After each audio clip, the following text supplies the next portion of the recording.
At dahil maaliwalas nga ang panahon ngayon, ay naisipan ni Sir Mark na maglaba. Subalit hindi inaasahang pangyayari ang naganap.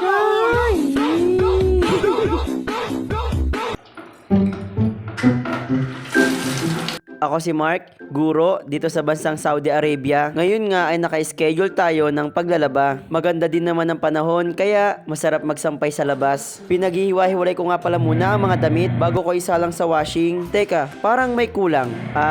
Magic sarap? Hindi, sa pagluluto yon. Pagmamahal? Mas lalong hindi dahil sa relasyon yon. Ang dami mong sinasabi, Sir Mark. Kulang ng sabon. Nakalimutan ko palang lagyan ng sabon bago ko pihitin. Uy, Tide, baka naman. Alam nyo mga ma'am and sir, tambay na naman si Sir Mark. 1 week nga po akong walang pasok. Makukut-kut ko na naman ang lahat ng kasulok-sulukan ng aking kwarto. Oy, gulat ka ano? Tide yan. Sa totoo lang po kasi mas gusto kong may pasok. Kasi po pag ako lang mag-isa, mas lalo ako na-homesick. Ito nga pala ang tanawin mula sa kusina. Yung pinapagawang building na yan, dyan daw kami lilipat kapag natapos. Opo, school din po namin ang may-ari niyan. Alam nyo ba dito sa Saudi napansin ko, tuwing madaling araw at gabi sila gumagawa dito. Sir Mark, ba't kasi sa labas ka nagsasampay? Mabango po kasi kapag natutuyo sa araw ang mga damit. Hindi po, yung totoo po.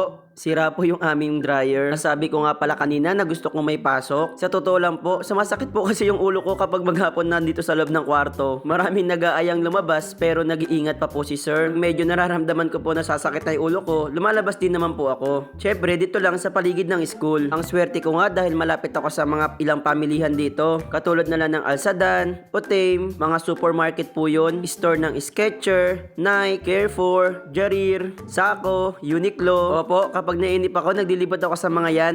Libot lang ha, kasi wala pa akong pambili. Teka, balik tayo dito sa nilalaban ko. Alam nyo, sa mga oras na ito, nakaramdam na ako. Feeling ko may mangyayaring hindi maganda. Kaya ako pala unti-unting nilipat yung ibang mga damit. Yung hindi ka mapakali, alam ko nangyayari din sa inyo ito. Yung hindi ka sigurado, yung parang kutob. Alam nyo ba, ang tagal ko na nagsasampay dito pero ngayon ko lang binilang yung mga damit. Yung feeling ko talagang may hinihintay ako, promise. Alam mo,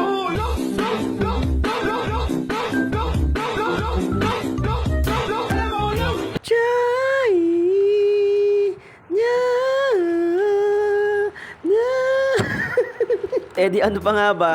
Uulitin or uulitin? Inulit ko po sila lahat mga sir. Pero dito na po ako nagbanlaw sa taas dahil may gripo naman po. Alam nyo po sa totoo lang, hindi naman po ako na-stress. Hindi ko iniisip yung pagod. Sa totoo lang po, masaya pa ako. Masaya ako dahil yes, may i-upload na ako sa Reels. Alam nyo po yung pagod, pag tinulog nyo yan, mawawala na yan. Pero yung kaligayahan mo at yung makapagpapaligaya ka ng ibang tao, hindi mawawala yan. Maraming salamat pala sa patuloy ninyong panunood sa aking mga video.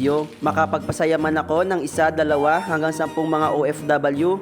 Maligaya na rin po ako dahil yan ang kailangan namin, ang maging masaya. Malagutan man tayo ng sinampay, may dumating man na pagsubok sa ating buhay, tawanan nyo lang dahil mas lalo tayong palalakasin at meron tayong matututunan. Teka, ba't naging emotional naman na Sir Mark? At syempre hapon na, hanguan na po ng sinampay. Ang babango. Halatang hindi nahulog. Parang ikaw, halatang hindi ka malungkot. O siya, magtiklop muna si Sir Mark bago tayo magkaiyakan dito. Mamimigay po pala ako ng konting biyaya. Basta i-share nyo lang ho itong aking video at message nyo lang ako sa aking messenger. Maraming salamat po sa inyong suporta. I love you, Muama. Chup chup. Muli, ako si Sir Mark at ito ang kwento ng buhay ko. Paalam!